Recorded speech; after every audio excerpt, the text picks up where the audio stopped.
मेरा नाम राकी है। आज मैं मेरे नेचर के ऐसे पहलू के बारे में बात करने वाली हूँ जिसका मुझे भी पता नहीं था।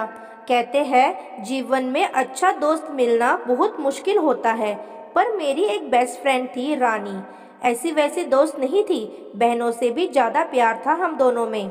हम तो हमेशा यही सोचते थे कि शादी भी एक ही घर में करेंगे ताकि कोई हम दोनों को शादी के बाद भी अलग ना कर सके।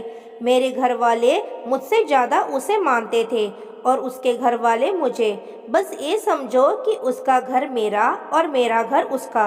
समय के साथ सब कुछ करना पड़ता है। मेरे लिए एक अच्छा रिश्ता आया। लड़का इंजीनियर था, अच्छा कमाता था। उसका नाम राकेश था। घर वालों ने मुझसे पहले रानी को तस्वीर दिखाई। उसे देखते ही लड़का पसंद आ गया और मुझे भी बोले कि अच्छा है तो मिलने जाओ। उसको मैंने बोला कि तू भी चलेगी मेरे साथ, मैं अकेले नहीं जाने वाली। वो बोली पागल है क्या, तू डेट पर जा रही है, मैं क्या करूँगी वहाँ कबाब में हड्डी बनकर। लेकिन मैं नहीं मानी। उसे बोला कि थोड़ी देर बाद तू चली जाना, लेकिन लड़के से बात कर ले और मिल ले। अपनी बेस्ट फ्रेंड को ऐसे ही किसी के साथ शादी करने देगी क्या। मेरे मनाने पर वो मान गई। हम दोनों उससे मिलने गए। घर वालों को कोई एतराज़ नहीं था क्योंकि रानी मेरे साथ ही थी। राकेश को हम एक रेस्टोरेंट में मिले। वो हम दोनों को बहुत अच्छा लगा। रानी को तो इतना पसंद आया कि वो तो उसे जीजू बुलाने लगी। राकेश भी उसके साथ बहुत घुल मिल गया था। देखा जाए तो राकेश और रानी का स्वभाव बिल्कुल एक जैसा ही था, इसलिए मुझे भी पसंद आया। सब अचानक और जल्दी में हो रहा था। झट मंगनी पट ब्याह वाला सीन हो रहा था मेरे साथ। बहुत जल्दी में हमारी शादी हो गई थी। एक अच्छी बात ये थी कि राकेश की जॉब हमारे शहर में ही थी। उन्होंने एक नया फ्लैट ले लिया था। बाकी फैमिली अभी पुराने घर में ही रहती थी। इस कारण शादी के बाद भी मुझे घर वालों और रानी से मिलने में कोई प्रॉब्लम नहीं होती थी। आए दिन वो मुझसे और राकेश से मिलने हमारे घर आती रहती थी। शादी के अभी 7 महीने ही हुए हैं। पहले मैं रानी को घर पर खाने या कहीं बाहर जाते समय बुला लिया करती थी, लेकिन फिर राकेश खुद ही फ़ोन करके उसे बुलाने लग गए थे। धीरे धीरे मुझे पता भी नहीं चला और मैं रानी से इनसिक्योर होने लगी। मुझे नहीं पता था कि शादी के बाद मुझ में ये चेंज आ जाएगा। राकेश और रानी का स्वभाव एक सा ही था। दोनों को बातें करना बहुत पसंद था। मैं चुप रहती थी, दोनों हंसते ही रहते।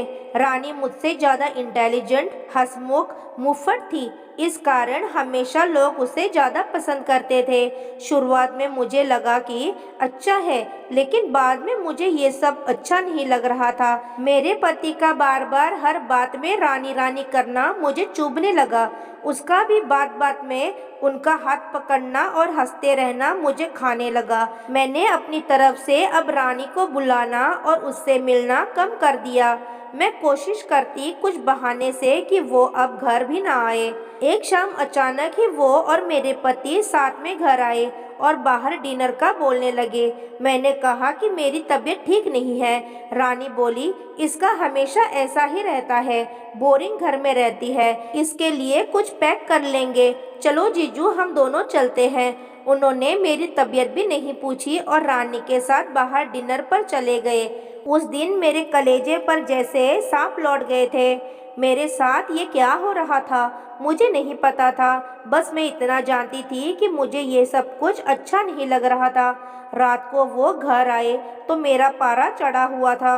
वो तो आए ही उनके साथ रानी भी आ गई। दोनों अंदर आए और मेरा खाना टेबल पर रखते हुए रानी कहती है कि अब मैं जाती हूँ। उसके ये बोलते ही मेरे मुंह से इतने दिनों का दबाया गया गुस्सा फूटा और मैंने कहा कि क्यों जा रही हो, सो जाना हम दोनों के बीच में। दोनों की हंसी रुक गई। रानी को पता चल गया था कि मैंने मजाक में नहीं बोला है। कुछ पल उसने मेरी तरफ देखा, फिर दरवाज़ा खोलकर चली गई। राकेश मुझे कहते हैं कि क्या तरीका है बात करने का। मैंने कहा आप ज़्यादा चिंता मत करो, वो मेरी दोस्त है, आपको इतना बुरा क्यों लग रहा है। आप हम दोनों को एक साथ ही मिले थे ना, आपको वो ज़्यादा पसंद थी तो उसी से शादी करना था, मुझसे क्यों की। राकेश ने कहा आखिर तुम भी इस सोच वाली निकली। तुम दोनों ने ही कहा था कि तुम्हें शादी के बाद भी अलग नहीं होना। अरे पक्की दोस्ती थी तुम दोनों की, तुम उसे साथ लाई थी। उसने कहा तब तुमने मुझसे शादी की।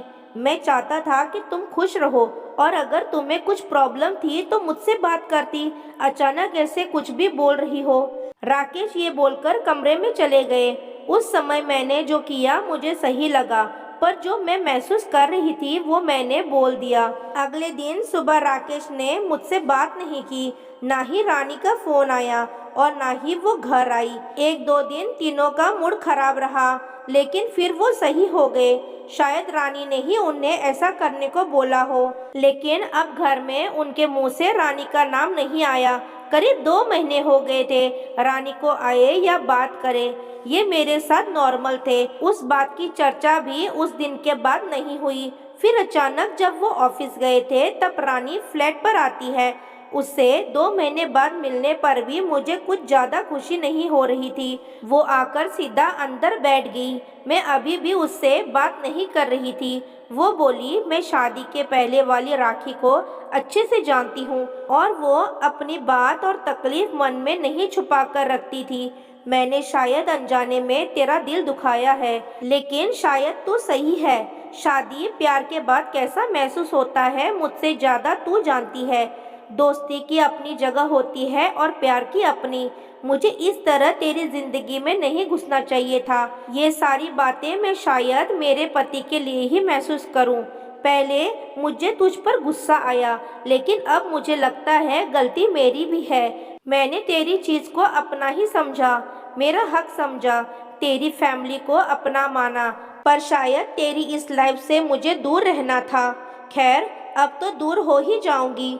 मैं भी शादी कर रही हूँ। जैसे तूने राकेश को पहले मुझसे मिलाया, वैसे ही मैंने राकेश को उससे मिलाया। तू गुस्सा थी इसलिए तुझे बताया नहीं, पर मुझे लगा कि तुझे शादी में ना बुलाया तो एक और बड़ी गलती होगी, क्योंकि अभी शहर में कम ही आना जाना होगा। उसकी बात खत्म होते ही मेरी आंखों से आंसू आ गए। वो सब कुछ जो मैं भूल कर रही थी, पता नहीं कुछ ही सेकंड में ही वो कहाँ गायब हो गया। उसे गले लगाए बिना मैं रह नहीं पाई। उसको रोते हुए मैंने सॉरी कहा।